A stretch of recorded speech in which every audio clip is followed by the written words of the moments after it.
जतिन वर्मा जी पंजाब से। राधे राधे महाराज जी। महाराज जी, भगवान तो एक ही हैं, तो उन्होंने अलग अलग उपासनाएं, अलग अलग संप्रदाय का निर्माण क्यों किया? कोई राम जी को उपासना कर रहा है, कोई श्याम जी की कर रहा है, तो कोई ब्रह्म उपासी है। महाराज जी, वो एक भी तो बना सकते थे। तीन तीन गुण हैं, सतोगुण, रजोगुण, तमोगुण। उन्हीं का विस्तार हुआ है, उसी से हमारी बुद्धि की रचना हुई है। अलग अलग बुद्धि सबकी है, अलग अलग भावनाएं हैं। कोई साकार रूप की प्रीता करता है, कोई निराकार रूप की प्रीता करता है, कोई दैवी शक्ति की पूजा करता है। अलग अलग भाव है। तो हमारे प्रभु इतने कृपालु हैं कि उन्होंने हर मार्ग बना दिया।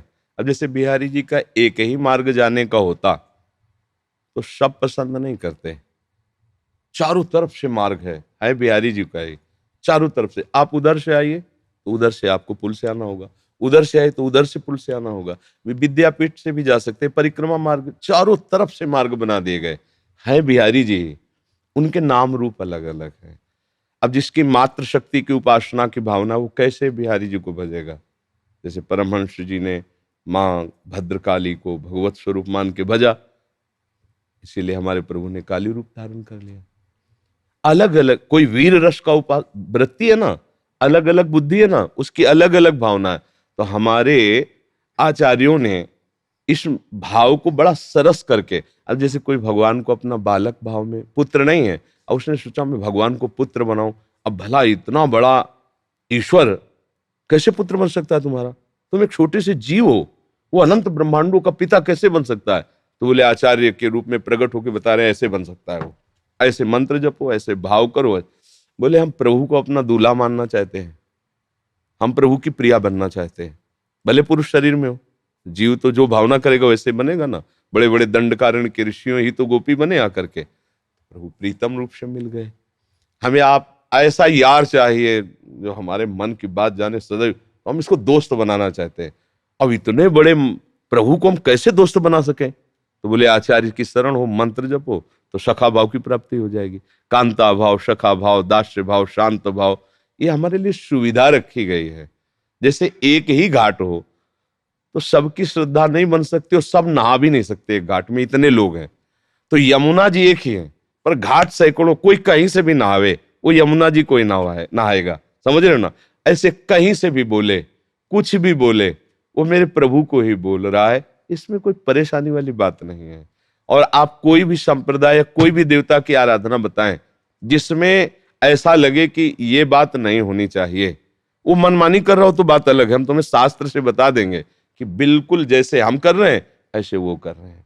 हाँ, अब जैसे दुष्टता अपनी तुम लिए हुए हो वासना की, अब सोचो कि हम देवी की उपासना करते हैं, मुर्गा की बलि चढ़ाएंगे, इनकी बलि चढ़ाएंगे, उनकी, ये तुम्हारी वासना है। वो माँ है, उसको नहीं चाहिए ये सब।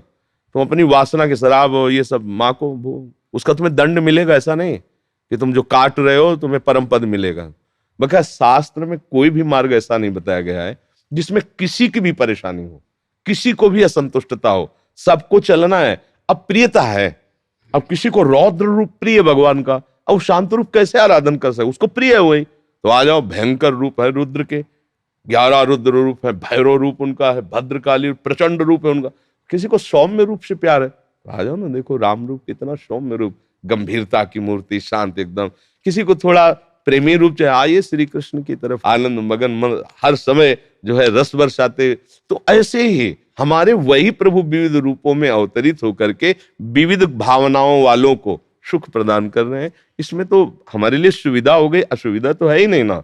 अब ये जो एक उपासना को बड़ा मानकर छोटे दूसरे को मानकर लड़ते झगड़ते हैं, ये बातें उपासना में, किसी भी उपासना में नहीं, किसी आचार्य ने नहीं कहा, किसी ने नहीं कहा। ये सब हमारी तुम्हारी अहंकार की वृत्तियां और कुछ नहीं है, ये शास्त्र में नहीं लिखा है। बस भाई इतना ही समझ लो, सारे झगड़े इसी से होते हैं, मूर्खता से, अहंकार से। नहीं, जब भक्ति आती है ना हृदय में, तो सब में जिस भावना से हम चलते हैं, अगर हम देवी की भावना से चलते हैं तो सब में मां नजर आती है, भगवान की भावना से चलते सब में भगवान नजर आता है, राम की भावना से चलते सब में राम नजर आता है। कहीं हमें कोई ऐसा आज तक नहीं मिला जहां हमको ये लगता हो कि ये गलत है। जो अहंकारी है, अज्ञानी, वो गलत है, ये कहीं का भी हो, कहीं का भी नहीं। तो हर सिद्धांत शास्त्रों का भगवान की तरफ सहज सरल होके ले जाता है। आपको समझ में आया जी?